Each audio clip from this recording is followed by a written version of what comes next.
Good evening. It's a Sunday. It's cold. It's possibly the coldest, well, I won't say night of the year, because obviously I would imagine a Sunday night in January, February was colder than this, but it's the coldest that I've felt. Not that you need to know that, but I am thinking about switching the heating on in the workshop. Normally a couple of plasma TVs stop me from doing that. But anyway, switch some lights on.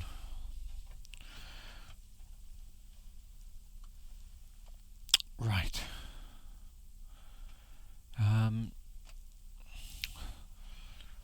That's where you want it, really. The best I can. This is a digihome 48-inch TV. And before you go, what? Digihome? What? Digihome is another brand under the Vestel umbrella. You probably can't read it, but it does say digihome there. I'll get the other camera out in a second. Sonic, Toshiba, Hitachi, they make some very good TVs. I did have a camera once. Here it is. Is my card in it? No. There's the card. Sorry, I should prepare all that. It takes ages to prepare for one of these videos. Setting up the microphone and stuff. Oh, it takes ages. Setting up the microphone, setting up the lighting. And then I forget about the handheld camera. Anyway, if it helps you, that's the model on this one. You can always tell if it's a Vestel TV because they have a set of 4 numbers in a bracket there. I think it's 1503. No, 1509. So this is a 4927 8 FHD LED. And the fault with this one, yeah, you're going to think backlights, aren't you? It's not a smart TV. Well, it's got no Ethernet cable. No, this is completely dead. No standby light. No flickering of anything. I don't know the story to it. I can't remember why the customer brought it in. But anyway, we're not going to get anywhere until we take the back off. So I'm going to take the back off. Give me a couple of seconds, and if by magic it will be off.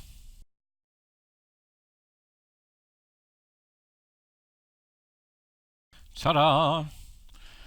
And if by magic, I've got all the lights on in here, but this bit seems really dark. And yet, this bit is really bright, lit up like a Christmas tree. Why is that so dark? Is it just a reflection? If I do that, is that any better? Is that any better? Let's see if it pulls it up. Yes. Seems to be too bright, so it's dipping it down. How weird. Right, with the camera, let's have a look what we've got. Now, I was going to see, look what's inside a modern television, but this isn't that modern. This TV is probably 5 years old now. The main board, as you can see, is a 17MB 82S. Does that mean anything to you? Sorry. Does that mean anything to you? Means nothing to me. The power supply is a Vestel 17 IPS 71. Does that mean anything to you? No, sorry. I'm getting very repetitive. And the screen will be a VES 490, I suppose. Oh, look, it's a VES 490. Oops, sorry. It's a VES 490 Undel 2D. But we're not concentrating on that. This is one of those rare occasions where, well, it shouldn't be a backlight issue. We shouldn't have a backlight problem. Where the problem is, we don't know. But it is time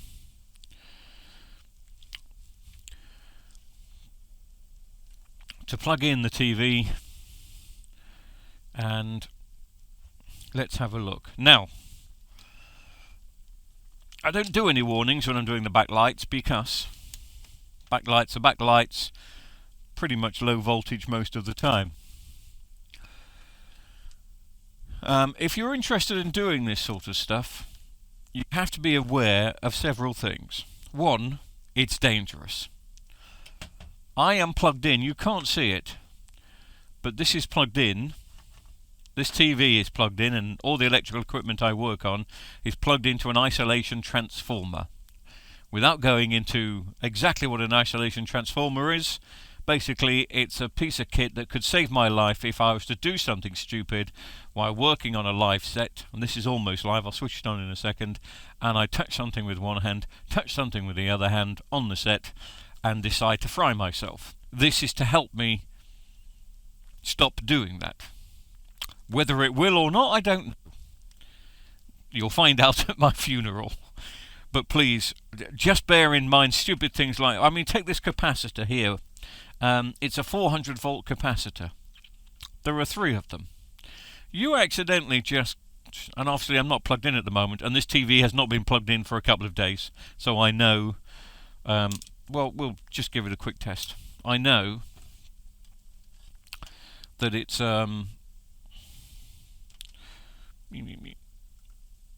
powerless. Yeah, there's nothing there. But a zap from one of those things, even an hour or so after it's been plugged in with some of them, can stop your heart. So don't go playing around with this sort of stuff unless you really know what you're doing. This is just fun videos to prove that your local TV engineer can repair things. They are such a thing as local TV engineers. Please use them. They are getting rare. Anyway, so I'm now going to switch on.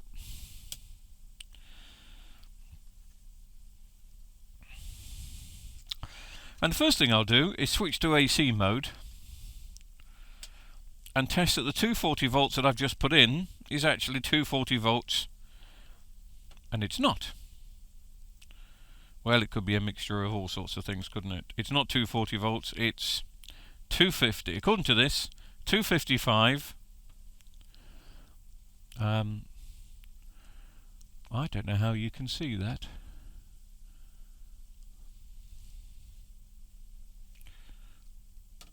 There you go. Plug wasn't in correctly, and it's not in correctly again. Now it is.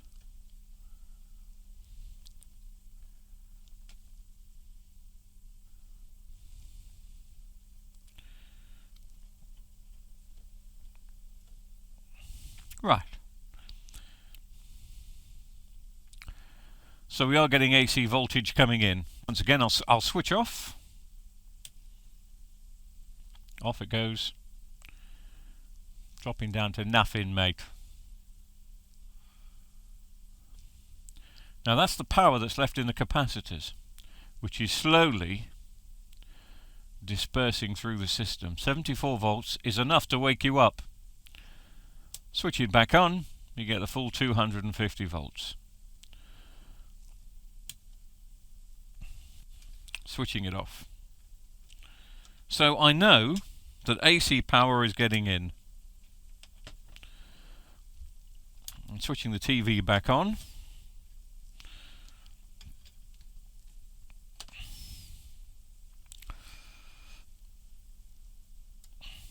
I'm just going to switch the light off so I can see down here. Excuse me while it goes dark. I'm just switching it off to see down here if there's a power light coming on, because that's exactly where it is, and there's not.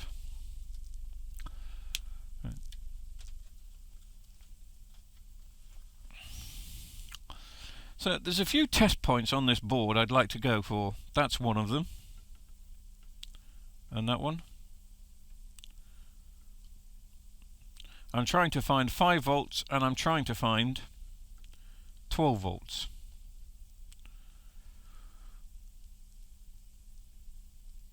And as you may see on here, I'm getting nothing. Now this is indicating at the moment that there is nothing coming from the power supply. You don't always, and you can't always jump to the conclusion that no power means the power board is got problems, because the power board has to connect to the main board, and then the main board tells the power board to switch on. So it can be equally a fault with the main board than it can the power supply side of things. Anyway, I'm going to switch off. There's no DC voltage. There's a fuse there.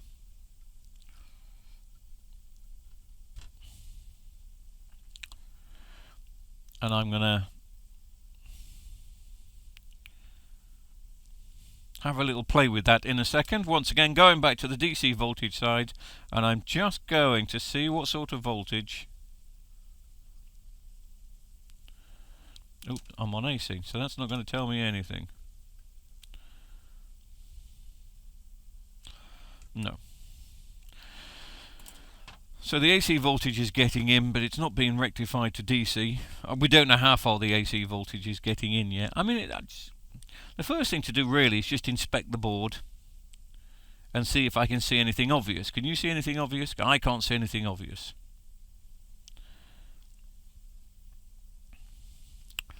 So I'm going to disconnect the LEDs. I'm going to disconnect where the main power supply comes in. And I'm going to take off the board.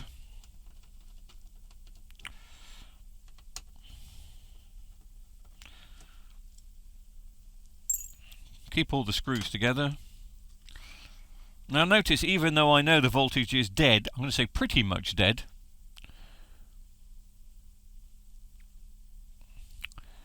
I'm still holding the board round the edges. It's just something you get used to. You get used to it because sometimes if you pick the board up like that and start talking to people and the capacitor still has a charge, you get used to the fact your body tells you not to do that anymore, because it is rather painful. But there's no power on this board anyway. So what I'm going to do is get my power board comfort cushion, which is basically a big piece of foam which came through the post the other day when I ordered something from eBay. And I thought, I'm not throwing that away. That'll come in handy for bits. So,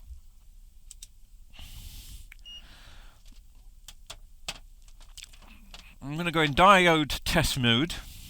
Diode test mode. And we're going to have a look at the fuse, which is... That's not a fuse, you fool, it's a capacitor. Have you done this before? The fuse which is there. And see if we are making a contact. And we are making a good contact. So there's nothing wrong with the fuse. So really, I'm going to start looking for shorts.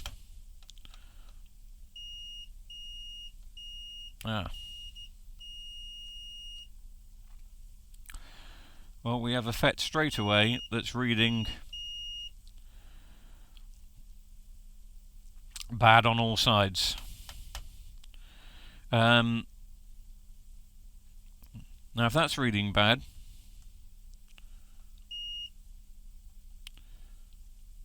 that means the capacitors won't, and possibly my diodes.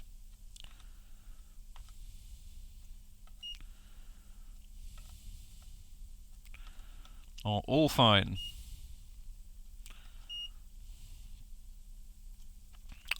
Now here's the thing with this.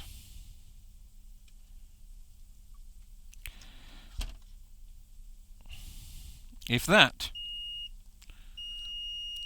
is reading short, which it is,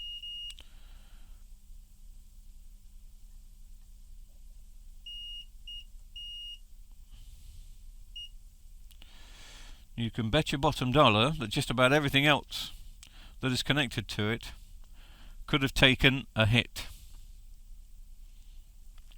So 90% sure at the moment that we do have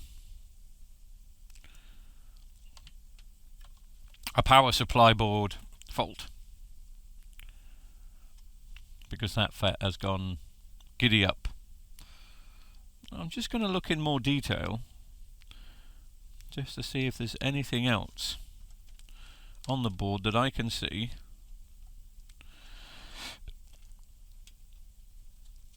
which has caused it to go. And I can't.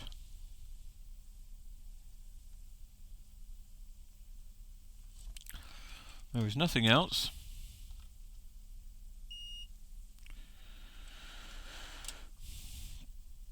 Breeding untoward. So, bearing in mind I'm doing this bit workshop at home, my lovely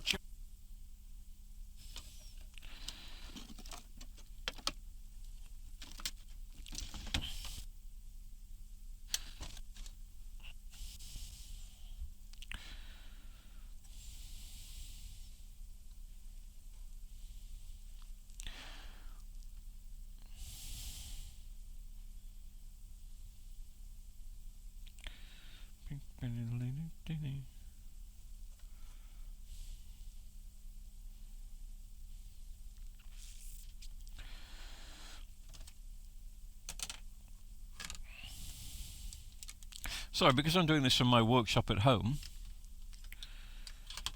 I don't have a ready available set of parts.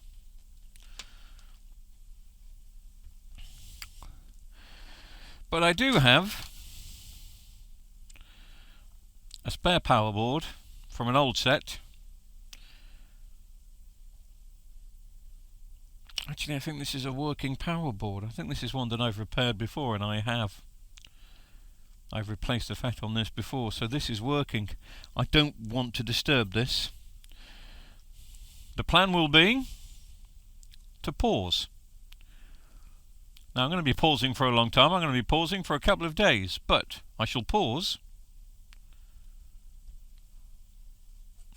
and I'll go and find a replacement board, or at least some replacement parts for this board, and we'll see how far we get. But at the moment it's looking like we need a new power supply unit, or at least that FET. The only problem is there is a chance that, as I mentioned earlier, has taken out other things here, and you could go on a wild goose chase. And to be honest with you, at the moment, and I know you can't see, but behind me, if I move a camera that's behind me, you probably still can't see. Yeah, no. Oh right.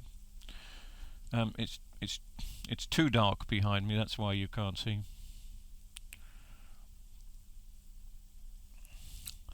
I've got stacks of televisions. It's been a week of. Can you fix my TV, please? Can you fix my TV, please? So I've been rather stacked out.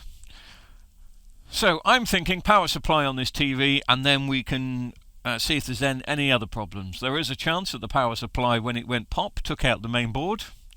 I hope not, because we like things to be fixed within a few days. And if I have to go chasing looking, I won't have a main board for this, I wouldn't have thought. I don't think I've worked on one of these before. But anyway, that's where we are at the moment. So this is part 1. Part 2 will be the big fix. Or part 2 will be me throwing this over a cliff. Only joking. If I can't fix it, I'll be surprised if I can't fix it, but if I can't fix it, then we'll ask the customer if we can keep this as spares. What can I use for spares? Not a lot, because you can see there's only a main board, a power supply, and backlights, but I don't take backlights as spares now, because as I say, this TV is a few years old, and I wouldn't put old backlights into another set, unless it was a quick fix for myself. So anyway, let's go looking for a power supply, and watch out for digihome part 2. And I've either got to repair this power supply, or I will find another one, or buy another one if I have to. I've got loads of these. But I've got to get the most important thing is, sorry you cannot see, but now you possibly can, is that number there. We need it to match up. Because the LED backlight driver circuit in this is for these backlights. And it's no good putting one in for a 32-inch, it won't have it. It's no good putting one in for a 40-inch, of which these power supplies are also made and supplied. We need one that can handle the correct DC voltage for, well, there's going to be 6 strips and there's probably 7 or 8 on each strip. I don't know on this. I'm just guessing. That's enough guesswork. That's end of part 1. We'll try and do a part 2 when the part arrives.